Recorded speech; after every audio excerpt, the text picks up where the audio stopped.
जहाँ पे कल रात के बाद से काम है, अभी सरकार की तरफ से फ़िलहाल साइलेंस है। जब तक सरकार कुछ कहती नहीं है तो उसको हम अपने तरीके से ही समझने की कोशिश कर सकते हैं। और एक ट्रंप का बयान आया है जो आपके सामने आ गया है। इस पर भी सरकार के रिएक्शन का इंतज़ार है। बहरहाल हमारे साथ दो इम्पॉर्टेंट गेस्ट जुड़ गए हैं। एम्बेसडर प्रभु दयाल हैं हमारे साथ, पूर्व डिप्लोमेट हैं, और ब्रिगेडियर आर के सिंह हैं। आप दोनों का बहुत बहुत स्वागत है। एम्बेसडर दयाल, पहला सवाल आपसे। लोग थोड़ा समझने की कोशिश कर रहे हैं लेकिन समझ में आ नहीं रहा है, थोड़ा कन्फ्यूजिंग है मामला। ये बात सही है कि हमने जो हुआ था पहलगाम में, उसको हमने सेटल किया अपने तरीके से, और उसके बाद जो भी स्कर्मिस हुआ या जो टकराव हुआ उसमें भी हमने जवाब दिया, सवाल जवाब दोनों हुआ, भारत ने संतोषजनक जवाब दिया। लेकिन जो ये सीज़ फायर की बात आई, ये एब्रप्टली आई, पहली बात।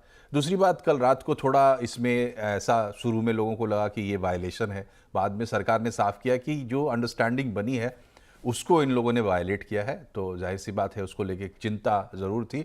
और आज अभी तक सरकार की तरफ से कुछ आया नहीं, तो जब तक आता नहीं हमें इंतज़ार करना होगा। लेकिन आपको अपने एक्सपीरियंस से, आपके एक्सपोजर के हिसाब से, आप क्या कुछ रीड कर पा रहे हैं?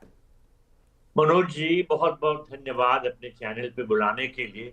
देखिए, आपने ये बहुत सही कहा कि जब तक सरकार की तरफ से कोई बयान नहीं आता है, हम कैसे अंदाजा लगाएं कि असली हालात क्या है। मैं रिटायर्ड डिप्लोमेट हूं।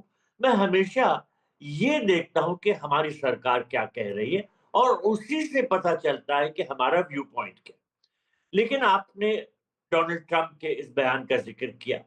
उसमें कुछ बातें बड़ी महत्वपूर्ण हैं। देखिए, पहली बात तो ये है कि उन्होंने तारीफ़ की है, दोनों साइड्स की, कि उन्होंने ये युद्ध विराम की जो है बात मानी है।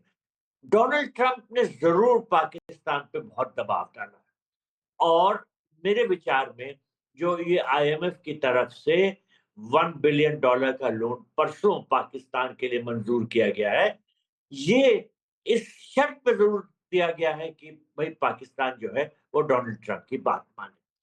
तो डोनाल्ड ट्रंप ने कोशिश की, लेकिन जब वो ये कहते हैं कि ये लड़ाई हज़ार साल तक भी चले, लेकिन हम जो है ट्रेड बढ़ाएँगे दोनों कंट्रीज़ के साथ और दबाव डालेंगे और कोशिश करेंगे कि ये सुलझाया जाए। तो भारत ने हमेशा से कहा है कि हमको थर्ड पार्टी मीडिएशन नहीं चाहिए। अगर पाकिस्तान पे वो दबाव डाल सकते हैं वो ठीक है, लेकिन भारत किसी तरह से दबाव मंज़ूर नहीं करेगा। अब देखिए, बहुत सही बात शशि थरूर जी ने कही आपने इंट्रोडक्शन में भी, जो आपने दिखाया कि हमने तो ये जो कार्रवाई की, ये सिर्फ़ टेररिज़्म के खिलाफ की। हमने स्पष्ट कर दिया था कि हमने ये लिमिटेड स्ट्राइक्स ही करना है और हम नहीं चाहते कि एस्केलेशन हो और पाकिस्तान के साथ हमारी लड़ाई हो। हमने सिर्फ 9 ठिकानों पर अटैक किया था, वो जो टेररिस्ट हाइडआउट्स थे। और हमने साफ-साफ कह दिया था कि इसके बाद हमारी कोई इच्छा नहीं है आगे बढ़ाने की। लेकिन पाकिस्तान ने तो एक तरह से एस्केलेट किया, उन्होंने हमारे खिलाफ पूरी एक तरह से युद्ध छेड़ दिया। तो उसके जवाब में हमको कार्रवाई करनी थी, रिटेलिएशन करना था, वही हमने किया। और जो समाचार मिलते हैं उससे ये पता चला कि एक तो पाकिस्तान बड़ी फेक न्यूज़ फैला रहा था। दूसरी बात ये कि पाकिस्तान को बहुत गहरी चोटें लग रही थी। अगर पाकिस्तान को ये गहरी चोटें ना लगी होती, तो वो कभी भी सीज़ फायर के लिए तैयार नहीं होता। अगर उसका पल्ला भारी होता, तो वो सीज़ फायर के लिए तैयार नहीं होता। तो मेरे विचार में ज़रूर पाकिस्तान इस स्थिति में था कि उसे डोनाल्ड ट्रंप की सलाह माननी थी और उसने मानी। लेकिन फिर भी ये सलाह मानने के बाद भी कल युद्ध विराम के उल्लंघन हुए और हमारी सरकार ने बयान दिया कि कई इस तरह के वायलेशन हुए हैं उस सीज़ फायर एग्रीमेंट के। तो पाकिस्तान की जो नीयत है और उसकी नीति, उसको मैं हमेशा शक से देखूँगा और भारत सरकार भी पैनी नज़र रखेगी, क्या हो रहा है पाकिस्तान की तरफ से उसे देखने के लिए।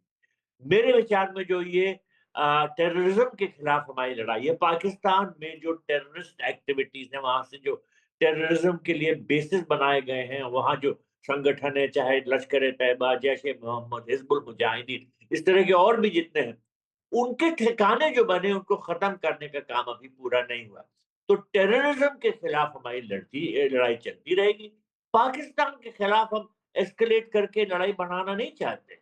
ये मेरा ये विचार है, और आगे अगर आप चर्चा करेंगे तो मैं इसके बारे में कुछ और भी कहूँगा। ठीक है।